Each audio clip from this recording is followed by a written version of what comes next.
Barkanmu da warhaka. A yau zan koya muku yadda ake amfani da wani application mai suna Explaindio. Ba tare da ɓata lokaci ba, mu shiga aji.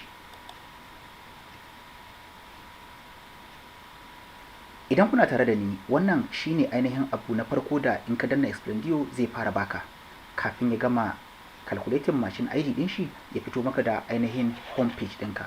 Wannan shine homepage na Explaindio. A farin shi wato za mu fara da title bar. Title bar yana dauke da ainihin sunan wannan program wato Explaindio Platinum wanda ya bada suna Dragon 007. Inda a ce mai kallo ya riga ya saba aiki da shi ko kuma ya taba yin aiki da shi ya kuma yi saving da wani suna wanda ke cewa shi yana bukatar sa, a nan zaka ga sunan nan da kai saving bancin wannan Dragon 007.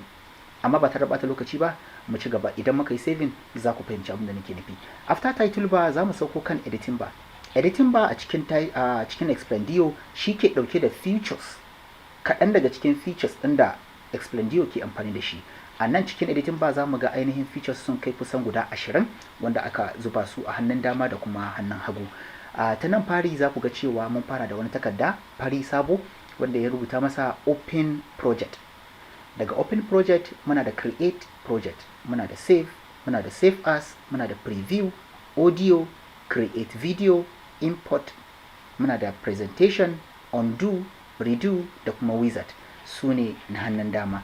Idan muka dawo hannun hagu kuma za mu ga muna tare da setting, muna da language, muna da royal free image, muna da royalty free footage, muna da active license, muna da support, muna da market, muna da homepage.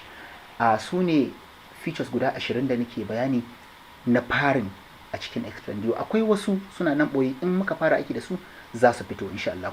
Daga ainihin editing bar za mu shigo timeline bar.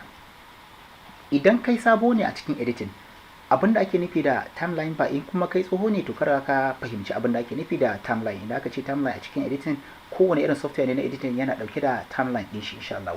Amma in kai sabo ne kuma zan ɗan yi bayani a gurguje akan lokaci. Timeline shine ainihin yake dauke da dukkan wani rubutu da za ka yi a saman fefanka.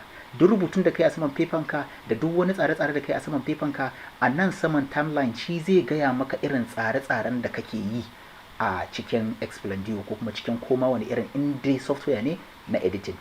Shine ake kira timeline. Shi kuma ta nan gefen wa'yan rubutun da kuke gani su muke kira canvas. Su kuma canvas ɗin ga ana buɗe su ana kuma kulle su. Wato ainihin ta nan gefen kuma shine ainihin paper da za ka yi amfani da shi. Kuma a nan ƙasa muna da ainihin tax bar wanda bai riga ya fito ba tukunna, amma kamar da na gaya muku cewa shi ma tax bar ɗin yana ɗauke ne da features, ko in ce wasu daga cikin features na ainihin Explaindio. Ba tare da bata lokaci ba, za mu dawo don mu fara bayanin su ɗaya bayan ɗaya. Open project. Idan aka ce open project, abinda ake nufi da open project ba wani abu bane illa iyaka idan ya kasance kai ba sabo bane a Explaindio, kana ciki ne kuma misali kana cikin yin aiki sai kuma wata uzuri ta tada kai ka tashi ka je ka dawo. Wato idan ka dawo maimakon a ce aikin ya dawo farko, a'a, sai ka zo nan open project saboda ka riga ka yi saving aikinka, sai ka bude shi, kana danna shi zai baka wani page nan da zai kai ka ga aikinka. Sai ka zaɓi aikin da kake so ga baki ɗaya sai ka fitar da shi.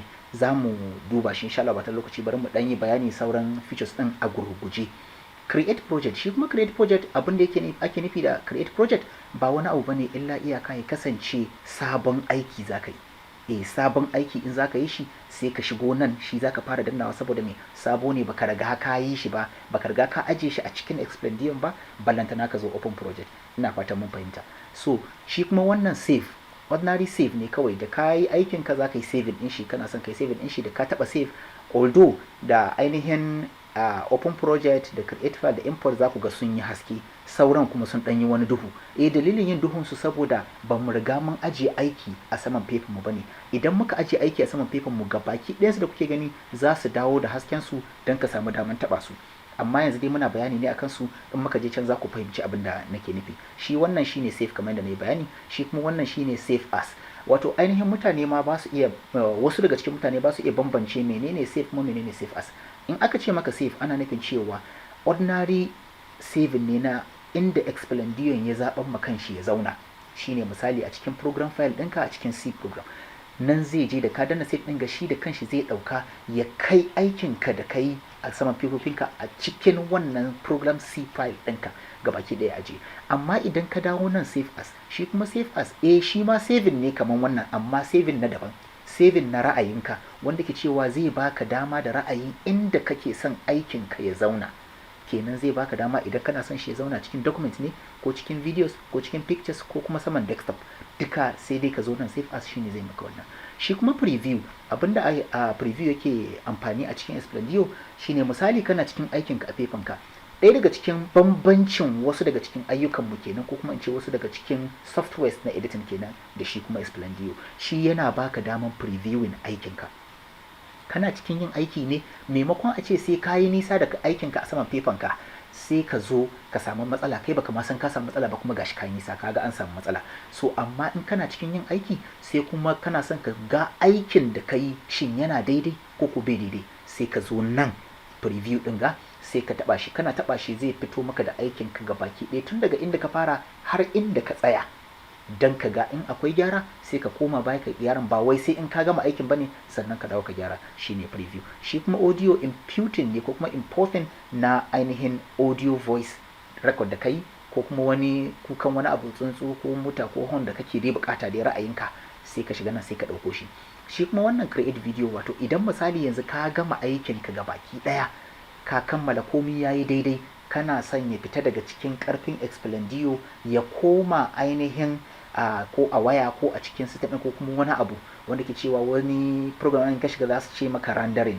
So shine wannan create video, wato za ka yi rendering video ka kenan gabaki daya. Shi kuma import ba wani abu ne, kawai import ne zai baka daman shigo da duk wani abu da kake son shigar da shi a cikin Explaindio. Face maybe misali a ce kama video ne ko kuma audio ne ko picture ne ko kuma ko dai sound ko ma dai wani iri ko effect ko font ko colors ko ma menene dai, shi nan import shi zai baka wannan daman shigo da shi. Shi kuma wannan presentation kusan aikin su guda da ainihin preview, saboda gabaki ɗayan su shi ma an ka danna presentation zai ainihin cika maka screen ɗinka ne gabaki ɗaya, ya nuna maka aikinka daga fari har inda ka tsaya ko kuma har ƙarshe idan ka gama. Shi kuma undo, misali yanzu na zo ina cikin aiki na a saman paper na, sai na riga sai na danna maybe misali in ce 223, sai na ce kai ban san shi 222 nake so, sai na yi deleting. Ina yin deleting sai na ga ai kuma 223 ne, to zan yi undoing ɗin aikin sai ya dawo da wannan deleting da na yi na yanzu nan. Shi kuma redo, wato shine opposite side na undo. Shi kuma wizard, wato shi kuma wizard yana ɗaya daga cikin makullin canvas ne, kamar da ne bayani ɗazu. Shi canvas ɗin muna buɗe shi muna kuma kulle shi, idan muka zo aiki da shi zai fi daɗin bayani sosai. Wannan shine kaɗan daga cikin wa'anda zan yi bayani da suke hannun dama. Idan muka dawo nan kan setting dai setting ne, kowa ya riga ya san abin da ake nufi da setting. Shine tsare-tsare, shirye-shirye, irin keyboard, irin shortcut keys da kake son kai amfani da shi ko kuma makamancin sa. Muna da language kuma yare ne ba wani abu ba, wannan mai sauki ne, kowa ya riga ya san shi. Muna da royalty free image. Shi wannan royalty free image ɗin ga wato wasu images ne da za ka yi downloading, dole sai ka riga ka ainihin yi subscribing da su, ka buɗe su gabaki ɗaya, za su baka daman ɗauko su. An riga an tsara su, an gyara su, suna aje ne, ɗauko su kawai za ka yi. Shi kuma wannan royalty free footage ɗin ga, shi kuma yana nufin raw material kenan. In aka ce footage ana nufin raw material, wanda in video ne, in kuma hoto ne, ka ɗauko shi ne raw, ba a taɓa shi ba a yi mishi kowane irin kwaskwarima ba, daga raw footage daga camera direct sai ka ɗauko shi zuwa nan, ko kuma daga TV direct ka ɗauko shi zuwa nan. Shi ko ake nufi. Wannan activate license ne, wannan kuma supporting ne da maybe misali wasu abubuwa in ka shige shi duka dai za ku gani cewa wayanda za su taimaka ko wanda suka taimaka akan harkar na Explaindio din. Shi kuma marketing kasuwanci ne ba wannan ba. Account kuma, wato idan kana son ka buɗe wani dama, kana son ka buɗe gida ko kana son ka sayi wani cloud da su ainihin Explaindio, shine zaka zo nan ka yi abubuwan da zaka yi. Wanga shine kaɗan daga cikin bayanin shi ainihin features ɗin da kenan gabaki ɗaya. Amma kamar yadda na yi bayani, tunda su wa'anga sun fito, bari mu fara taɓa su mu gani shin yaya abin yake. Misali yadda na yi bayani ɗazun na akan cewa idan ka zo kana buƙatar kana da aikin ka riga ka yi aikin, sai dai me wani larura ne ko kuma wata uzuri ta tada kai, ka je ka rufe aikin kai, saving ka rufe shi ka wuce, sai da ka dawo kuma me kuwa ce ka fara aikin daga fari, a'a sai ka zo open project. Da ka taɓa open project zai baka daman wani paper na daban, kamar gashi kuna gani sai ka duba duka wa'anga ayyuka ne da ka riga kai saving. Bari mu taba guda ɗaya misali kawai mu gani me zai bamu. Da ka ce open zai buɗe maka aikin ka, kun ga gashi nan gabaki ɗaya ya buɗe ainihin aikin da na yi. Maybe ban gama bane dai na tashi shine na je ne abubuwan da zan yi haka nan. Kuma sannan na yi bayani akan cewa insha Allah idan muka ɗaura aikin mu su wa'anga da suka ɓace gabaki ɗayan su za ku ga sun dawo, kuma ga sunan kun gani sun dawo gabaki ɗayan sun kawo, sai dai guda biyu ne ba su zo ba, shine undo da kuma redo. Su ma dalilin da yasa ba su zo ba saboda ba mu taɓa wani aiki a nan ba. Inda a ce yanda na fito da aikin ga na ɗan taɓa shi ko na goge wani abu ko na ɗan ƙara wani abu, su ma za ku ga sun yi appearing saboda mu ji daɗin taɓa su. Amma duk da yake cewa na yi bayani akan cewa muna son mu yi abin da za mu yi ne akan features kawai, so ba za mu fara aikin ba in Allah da sai mun gama bayani akan features. Kuma sannan na yi bayani akan canvas da cewa insha Allah ana iya buɗe shi ana kuma iya rufe shi in aikin shi ta kama za ta yi. So misali yanzu nan idan muka zo nan gashi mun ce me open canvas, ina fata kun gan shi. Idan nan bai maka ba, idan ka dawo ta nan gefen sama za ka ga kuma gashi open canvas, duk abu guda ɗaya ne, duk wanda ka taɓa aiki guda zai baka. Idan ka buɗe canvas ɗin kamar yadda na ce akwai wasu features da suke a ɓoye wanda ke cewa muna buƙatan su za mu yi aiki da su, amma suna ɓoye ne saboda me canvas ɗin muna a buɗe ɗazun nan.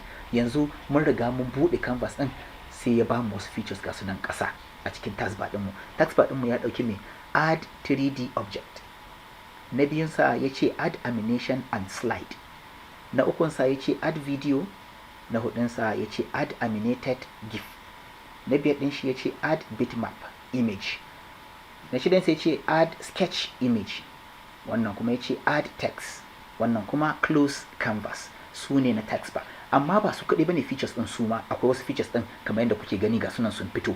Wato shi ta nan gefen shi zai baka daman yin duk wani abu da kake bukata, kamar yadda ya bayani akan cewa enter text, ya ce font family, ya ce font size, ya dawo styles, font effect, ga sunan dai birkice. Amma ne ga kuma wasu nan daban ƙasa wanda ke cewa sun fita daban da ainihin wannan na sama, duk da cewa ga column nan gefe shi ma za mu yi bayani a kansa. Su kuma wa'anga ga su baƙaƙe, sun fi wa'anga baƙaƙe amma da fararen rubutu a cikinsu kamar yadda muke gani. Wanga ya ce move on top, wanga ya ce move up, wanga ya ce delete, wanga ya ce move on top button, wanga ya ce move down, wanga ya ce new scene, wanga ya ce scale full screen, wanga ya ce import font, wanga ya ce scale full screen potential. Wato dukkansu ɗin da kuke ganin su suna da aikin su. Ga kuma wani nan ƙasa da ya ce paper mu, kuma dukkansu kowannensu da kuke gani za mu bi shi ɗaya bayan ɗaya mu yi bayani akan aikin shi da kuma yanda yake.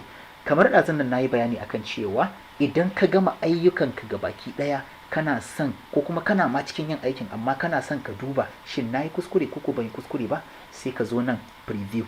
Da ka taɓa preview zai baka aikinka da ka fara daga inda ka fara har zuwa inda ka tsaya, yadda kuke gani kamar haka, yadda kuke gani kamar haka. Kaga kenan idan muna da kuskure sai mu gyara. Idan kuma ya kasance ka kalla ne kuma baka karkare gane abubuwan da kake kana son ka ƙara kallon shi baka gane abu, sai ka dawo nan ga play yasa, da ka taɓa play zai ƙara maimaita maka wannan da same aikin ka da kai ba tare da wani ɓata lokaci ba. In ka gama sai ka kashe shi ta nan. So wa'anga su ne kaɗan daga cikin features da nake bayani akan cewa, kuma nan na yi magana shine a ainihin timeline ɗinmu kamar da kuke gani ga sunan, su ma za mu yi bayanin su ɗaya bayan ɗaya insha Allah. Mai sauraro da kallon mu, wannan shine inda za mu tsaya a yau. In Allah yarda ku bi ni a video na gaba dan bin su dalla-dalla, kamar da na yi bayani cewa komi za mu bi shi dalla-dalla, za mu ɗauki komi guda ɗaya bayan ɗaya mu yi bayani a kansa da kuma yadda ake amfani da ainihin Explaindio. Na gode.